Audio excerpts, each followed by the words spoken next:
প্ৰধানমন্ত্ৰী নৰেন্দ্ৰ মোদীৰ শপত গ্ৰহণক কেন্দ্ৰ কৰি সামগ্ৰীত আনন্দ উল্লাস। ৰঙাগড়াৰ পৰা ৩০ শতাধিক মটৰ চাইকেলেৰে ৰেলী উলিয়ালে বিজেপি সমৰ্থকে।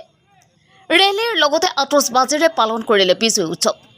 মোদী মন্ত্ৰীসভাত অসমৰ সৰ্বানন্দ সোণোৱাল আৰু পবিত্ৰ মাৰ্ঘেৰিটে স্থান পোৱাক লৈ যথেষ্ট আনন্দিত সামগ্ৰীৰ বিজেপি সমৰ্থকসকল। News report UNB news.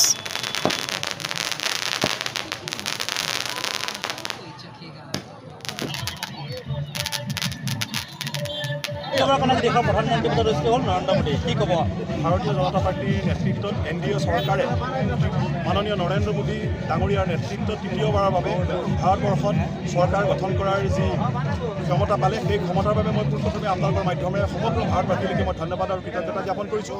আপোনালোকে দেখিছে মাননীয় নৰেন্দ্ৰ মোদী ডাঙৰীয়াৰ নেতৃত্বত বিজেপি চৰকাৰৰ উন্নয়নৰ যি ধাৰা, আৰু সেই উন্নয়নৰ ধাৰাৰ প্ৰতি সমৰ্থন জনাই সমগ্ৰ ভাৰতবাসীয়ে তৃতীয়বাৰৰ বাবে যি ঐতিহাসিক ৰায় ভাৰতীয় জনতা পাৰ্টীৰ নেতৃত্বত NDA চৰকাৰক পুনৰবাৰ শাসন ক্ষমতালৈ আনিলে, তাৰ বাবে আজি সমগ্ৰ ভাৰতবৰ্ষৰ লগতে আমাৰ এই চামগুৰি সমষ্টিৰ অন্তৰ্গত চামগুৰি পঞ্চায়ততো, ব্ৰহ্মপুৰ সমষ্টিৰ অন্তৰ্গত আমাৰ চামগুৰি পঞ্চায়ততো বিজয় উল্লাস আমি আটাইবোৰ ভাৰতীয় জনতা পাৰ্টীৰ কাৰ্যকৰ্তাৰ লগ হৈ আমি বিজয় উল্লাস পাতিছোঁ। মই ইয়াৰ লগতে মই আমাৰ ব্ৰহ্মপুৰ সমষ্টিৰ সন্মানীয় বিধায়ক জিতু গোস্বামী ডাঙৰীয়াকো মই ধন্যবাদ জ্ঞাপন কৰিছোঁ। তেখেতে নিৰ্বাচনৰ সময়ত তেখেতৰ যি চেষ্টা, তেখেতৰ যি ত্যাগ, সেই ত্যাগৰ ফলত আমাৰ সমগ্ৰ কাৰ্যকৰ্তাসমূহক ভাৰতীয় জনতা পাৰ্টী আৰু অসম গণ পৰিষদ দলৰ আমাৰ যি মিত্ৰজোঁটৰ প্ৰাৰ্থী কামাখ্যা প্ৰসাদ তাছা ডাঙৰীয়াক যাতে জয়ী কৰাব পাৰি, সেই জয়ী কৰাবৰ কাৰণে আমাৰ প্ৰতিগৰাকী কাৰ্যকৰ্তাই তেখেতৰ নেতৃত্বত আমি উঠি পৰি লাগিছিলোঁ, আৰু আমাৰ সন্মানীয় আমাৰ কামাখ্যা প্ৰসাদ তাছা ডাঙৰীয়াক আমি জয়যুক্ত কৰিবলৈ আমি সক্ষম হৈছোঁ। ইয়াৰ লগতে মই আপোনালোকৰ জৰিয়তে মই নৰেন্দ্ৰ মোদী ডাঙৰীয়ালৈকে ধন্যবাদ জ্ঞাপন কৰিছোঁ।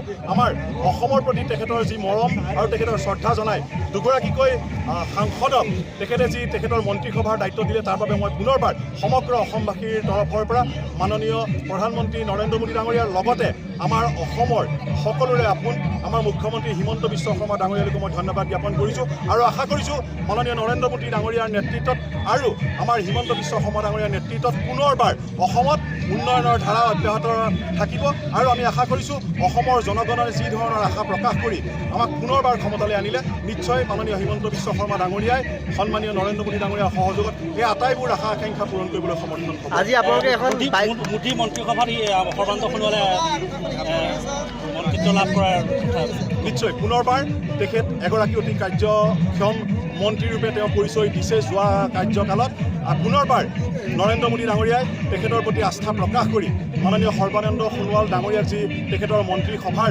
অন্যতম মন্ত্ৰীৰূপে শপত বাক্য পাঠ কৰাবৰ বাবে আগবঢ়াই নিছে, লগতে আমাৰ পবিত্ৰ মাৰ্ঘেৰিটা ডাঙৰীয়াকো তেখেতৰ মন্ত্ৰীসভাত অন্তৰ্ভুক্ত কৰিছে। মই পুনৰবাৰ সমগ্ৰ অসমবাসীৰ হৈ আমাৰ মাননীয় নৰেন্দ্ৰ মোদী ডাঙৰীয়ালৈকে মই ধন্যবাদ আৰু কৃতজ্ঞতা জ্ঞাপন কৰিছোঁ। আজি আপোনালোকে এটা বাইক ৰেলী কৰিছিলে, এখন বাইক ৰেলী হেৰি কৰিছিলে আপোনালোকে আজি? আচলতে আমাৰ ভাৰতীয় জনতা পাৰ্টীৰ কাৰ্যকৰ্তাৰ আচলতে এই উল্লাস আৰু তেওঁলোকৰ যি উৎসাহ, এই উৎসাহ আচলতে মাননীয় নৰেন্দ্ৰ মোদী ডাঙৰীয়াই তৃতীয়বাৰৰ বাবে প্ৰধানমন্ত্ৰীৰূপে শপত গ্ৰহণ কৰিবলৈ তেখেতে আগবাঢ়িছে, আৰু আমাৰ প্ৰতিগৰাকী কাৰ্যকৰ্তাই এই শপত গ্ৰহণ অনুষ্ঠানৰ সাক্ষী হ'বৰ কাৰণে তেখেতসকলে স্বতঃস্ফূৰ্তভাৱে এটা বাইক ৰেলী কৰি আমাৰ এই চামগুৰিৰ তিনিআলি অঞ্চলত উপস্থিত হৈছিল।